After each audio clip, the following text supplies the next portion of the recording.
Assalamualaikum warahmatullahi wabarakatuh. Bagaimana kabar kalian hari ini? Semoga kita semua dalam keadaan sehat walafiat. Kali ini materi yang akan kita bahas adalah klasifikasi materi dan perubahannya. Coba kalian perhatikan semua benda di sekitar kalian. Contoh ada pensil, buku, meja, kursi, maupun pintu, ada juga jendela, pakaian, dan sebagainya. Kira-kira tersusun dari apakah benda-benda tersebut? Nah, sebuah benda yang ada di bumi ini tersusun dari materi. Ilmuwan menggolongkan materi berdasarkan komposisi dan sifatnya. Berdasarkan komposisinya, materi yang ada di dalam alam dapat diklasifikasi menjadi dua. Yang pertama adalah zat tunggal dan campuran. Zat tunggal atau murni dibagi lagi menjadi dua. Yang pertama ada unsur dan senyawa. Unsur merupakan zat tunggal yang tidak dapat dibagi lagi menjadi bagian yang lebih sederhana dan akan tetap mempertahankan karakteristik asli dari unsur tersebut.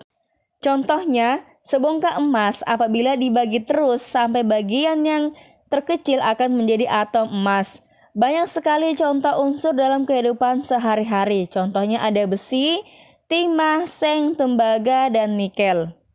Sama pada contoh yang emas, contoh pada potongan besi, bila dibagi lagi menjadi bagian yang terkecil akan diperoleh yang namanya atom besi. Bagian terkecil dari unsur adalah atom.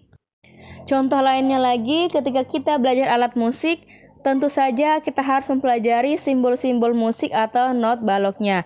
Simbol-simbol tersebut dapat dibaca dan dipelajari oleh semua orang, sehingga semua orang dapat mempelajarinya dengan mudah. Nah, begitupun juga pada para ahli kimia menggunakan simbol atau lambang untuk menunjukkan perbedaan antara unsur kimia yang satu dengan yang lainnya. Unsur di alam dapat dibagi menjadi dua jenis, yaitu unsur logam dan non-logam. Contoh dari unsur logam adalah besi, emas, dan seng. Sedangkan contoh dari unsur non-logam adalah karbon, nitrogen, dan oksigen. Pada gambar, beberapa contoh dari unsur logam dan non-logam yang dikenal dalam kehidupan sehari-hari beserta lambangnya. Unsur-unsur tersebut selanjutnya disusun dalam bentuk sistem periodik unsur. Bisa dilihat pada gambar.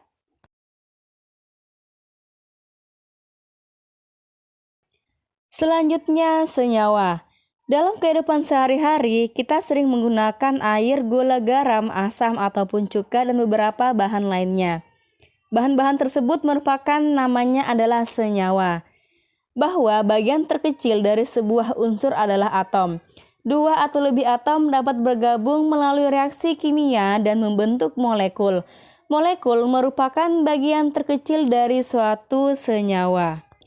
Dengan demikian, senyawa adalah terdiri atas dua buah unsur atau lebih. Suatu senyawa masih dapat diuraikan menjadi unsur-unsurnya. Dari uraian tersebut dapat dijelaskan bahwa senyawa merupakan zat tunggal atau murni yang dapat diuraikan menjadi dua atau lebih zat yang lebih sederhana dengan proses kimia biasa. Misalnya ya, air yang memiliki rumus H2O dapat dirumuskan menjadi unsur hidrogen dan oksigen. Nah, bagaimana suatu senyawa dapat terbentuk? Senyawa terbentuk melalui proses pencampuran unsur secara kimia. Sifat suatu senyawa akan berbeda dengan sifat unsur-unsur penyusunnya. Klasifikasi materi selanjutnya adalah campuran. Contoh dari campuran yang sering kita jumpai dalam kehidupan sehari-hari adalah ada susu coklat, ada air sungai, udara, batuan, ada juga garam, ada juga paduan logam. Kita juga sering menggunakan berbagai jenis campuran. Misalnya ketika kita memasak, membuat teh manis atau kopi, karena campuran adalah suatu materi yang terdiri atas dua zat atau lebih yang masih mempunyai sifat zat asalnya. Campuran dibedakan menjadi dua, yaitu campuran homogen dan campuran heterogen. Campuran homogen. Campuran ini banyak kita jumpai dalam kehidupan sehari-hari. Contohnya adalah larutan gula, larutan garam, dan sirup. Merupakan contoh dari campuran homogen. Dalam larutan gula dan sirup, apakah kita dapat membedakan zat-zat penyusunnya? Tentu saja tidak bisa ya, karena kita tidak dapat membedakan zat-zat yang menyusun pada larutan gula ataupun larutan sirup tersebut.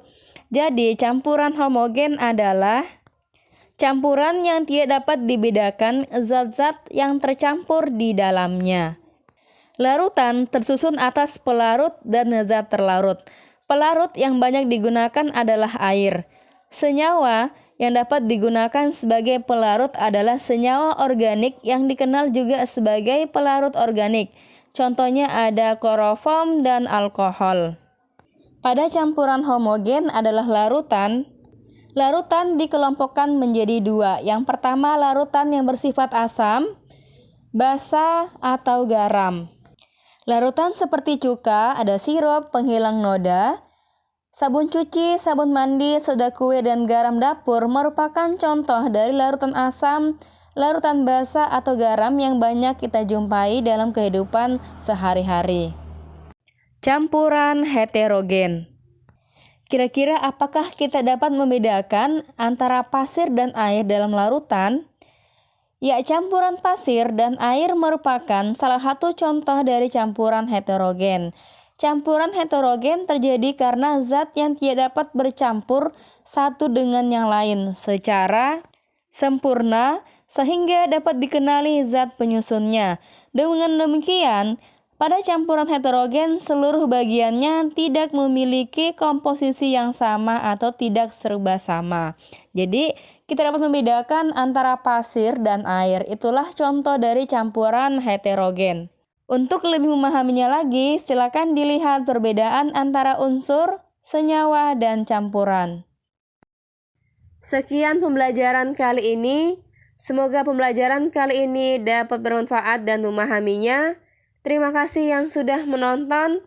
Jangan lupa tombol merah subscribe-nya, karena subscribe itu gratis. Like video ini, komen dan share ke media sosial yang kalian punya. Jangan lupa juga klik tombol loncengnya agar kalian tahu updatean video terbaru. Sampai jumpa di video pembelajaran selanjutnya. Wassalamualaikum warahmatullahi wabarakatuh.